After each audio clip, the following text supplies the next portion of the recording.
तो आपके फेल होने का चांस हो जाएगा। कि अगर आपने ग्रैंड क्विज मिस कर दिया तो आप फाइनल में भी पास हो जाओ, अगर ग्रैंड क्विज में फेल हो तो आप फेल हो।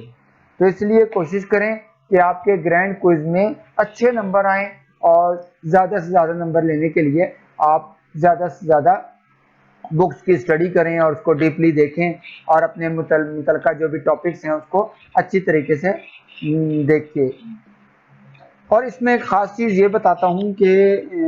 ख़ास तौर पे जो मैथ के क्विज होते हैं तो उसमें सम टाइम ये होता है कि कुछ क्वेश्चंस में कुछ सिंबल्स ऐसे होती हैं कि वो विजिबल नहीं होते और वो रीड नहीं किए जा रहे होते और वो रीडेबल नहीं होते। तो ऐसी सूरत में आपने परेशान नहीं होना। अगर कोई ऐसी सूरत हो जाए तो उसकी स्क्रीनशॉट रख लीजिएगा और वो बाद में अपने टीचर को ईमेल कर दीजिएगा कि टीचर ये एक सिंबल था जो कि मुझे नज़र नहीं आ रहा मेरी स्क्रीन पर, आपके सिस्टम में